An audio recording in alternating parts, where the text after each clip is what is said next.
Fellas, you know Degree Cool Rush deodorant, right? Well, last year they changed the formula, and guys were mad about it. One dude even started a petition. So guess what? Degree heard us, admitted they messed up, and brought the original Cool Rush scent back exactly how it was. And it's in Walmart, Target, and other stores now for under $4. So grab some and remember why its cool, crisp, and fresh scent made it the #1 men's antiperspirant for the last decade. Degree Cool Rush is back, and it smells like victory for all of us.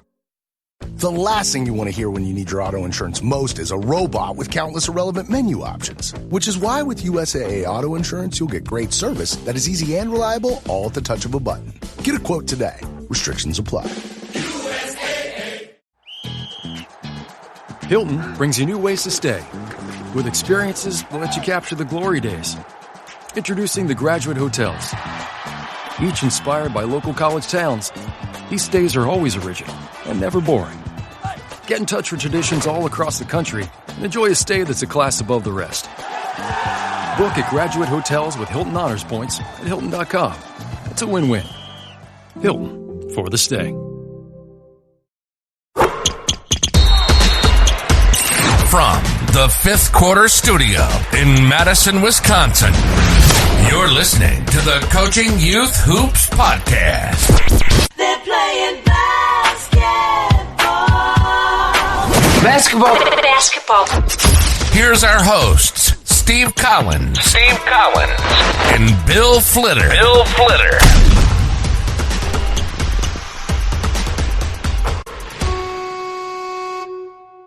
All right, welcome to Coaching Youth Hoops.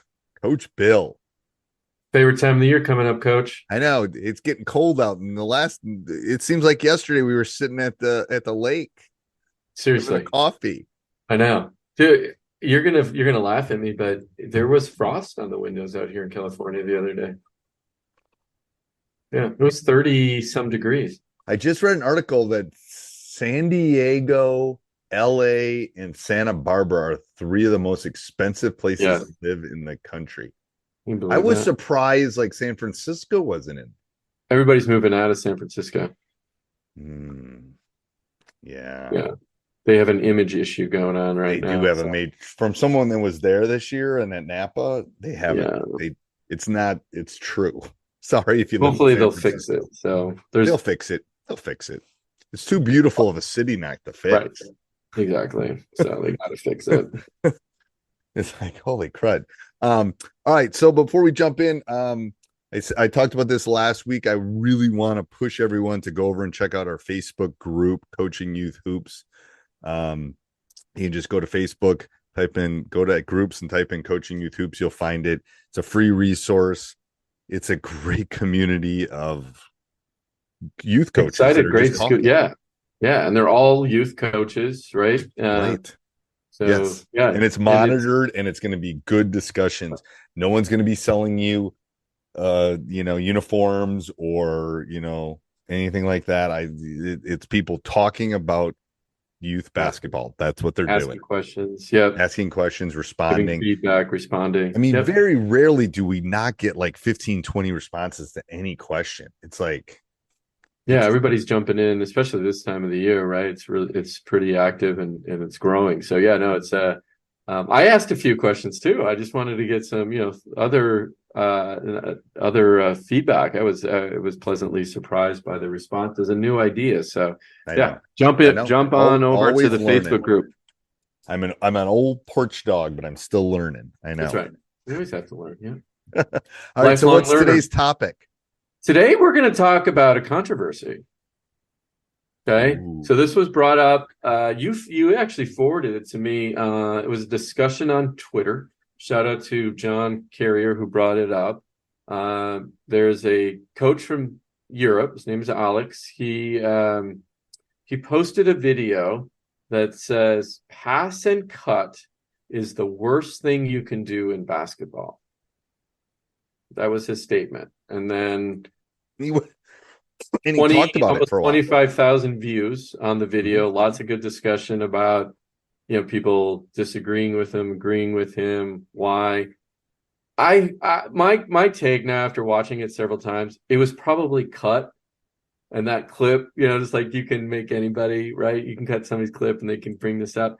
I also, he was probably thinking about a bigger strategy, right? And he talked about NBA. He goes, when do you see, I think in the clip he talks about. Says, when do you see pass and cut in the NBA, right? Okay. Yep. Okay. That's the NBA, right? You can't. So is pass, so I'll ask you, is pass and cut the worst thing you can do in youth basketball? No. Yeah, I agree. Why? It's not. You're playing zone for 36 minutes, the worst thing you can do in youth basketball, but that's a different topic. So again, the difference between a fifth grader and LeBron James is probably 5 standard deviations from the mean. And if you go 3 standard deviations from the mean, I'm going to stats talk you right now. It's 99.7%. It is, you aren't even in the same universe. You are in another universe when you're talking about the difference between NBA players and youth players. Most youth players, okay, there are exceptions to it, but most youth players. So I agree it's probably overused. I agree it's the first thing they want to do. I agree that it's an easy thing to teach. However, I do believe it has to be in the arsenal of any good offense at the youth level because it's about spacing. That's right. And I think at the youth level, you got to be able to space the floor. And he's talking about, why you moving both, because if you don't pass and cut, they're just going to stand. That's right. And there's going to be no spacing.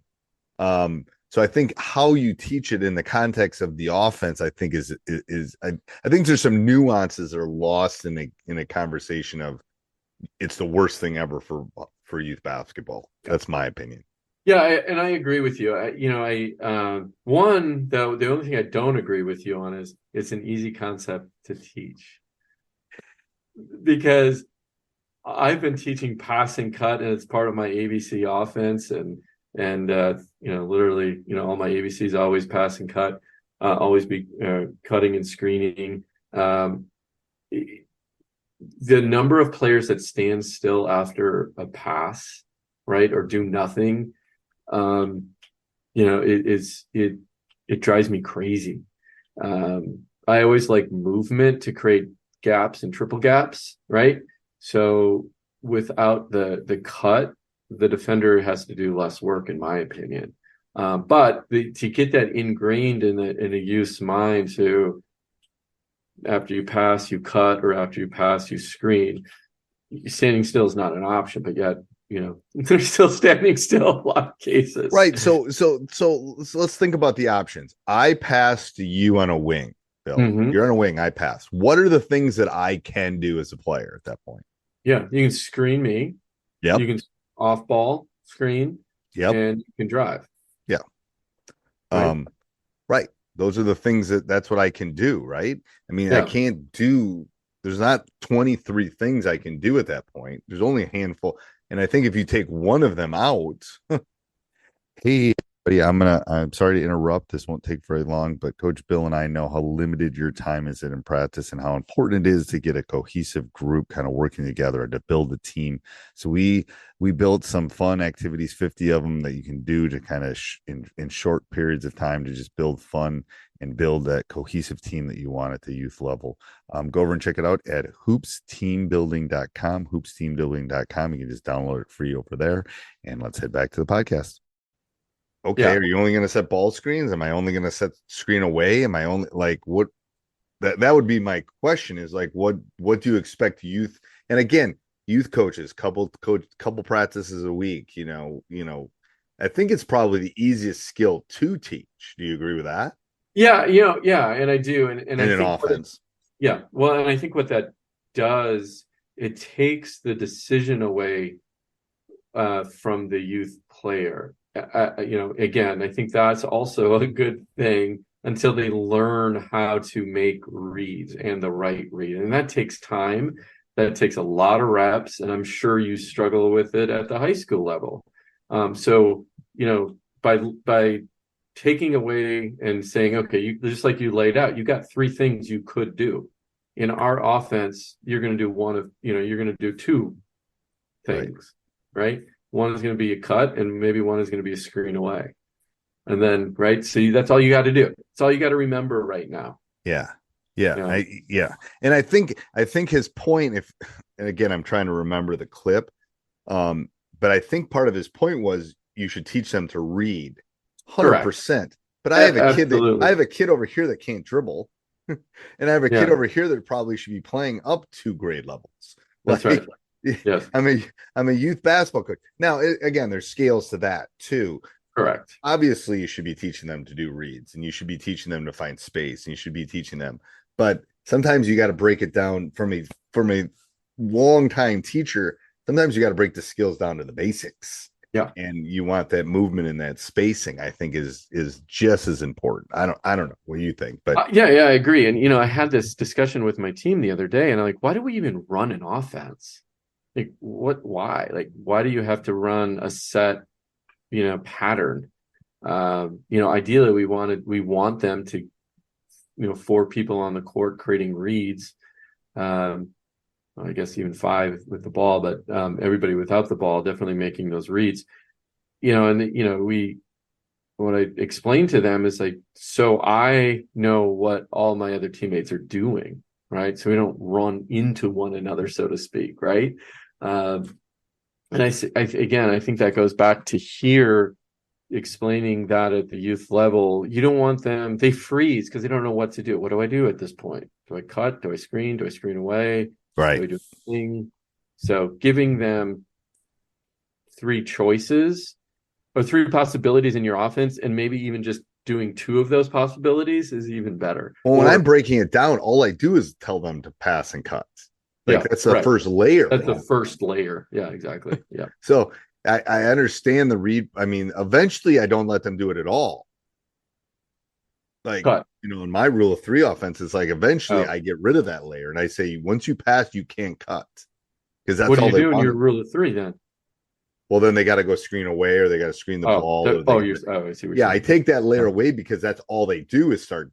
It's like they're passing, cutting. And I think that's part of his argument too, is that's all he sees is passing and cutting. Yeah. Once you get that skill down, okay, now we got to add a layer to that skill. So you almost got to take the skill away from them and then add them, okay, now you got to pass and screen away, right? Only passing, so you got to add to it. But I mean, again, it's a valid argument. I mean, as far as scoring and some of those things, I don't know if it's quite as an effective way to score is that passing cuts. Yeah. Well, because it's an art too. You got to learn how to pass, make that pass, to catch it, to finish in traffic. Like I mean, those are difficult things. All right. Anything else on this topic, Coach? Nope. I think we covered that well. So yes, passing cut. I think we both agree that you should keep it at the youth level until they can make reads. All right. Till next week. Hey, everybody. Bill and I have a secret. First of all, we're giving away an IC3 basketball shot trainer. It's awesome. It's like a $500 value. Thank you, Dr. Dish. So if you want a chance to be able to win that, go over to basketballblackfriday.com. We're going to do some special things on Black Friday, so we want to let you know about them. Go over there, register, get a chance to win that IC3 basketball shot trainer, and find out the secret. All right. Have a great day. This podcast is part of the Sports Social Podcast Network.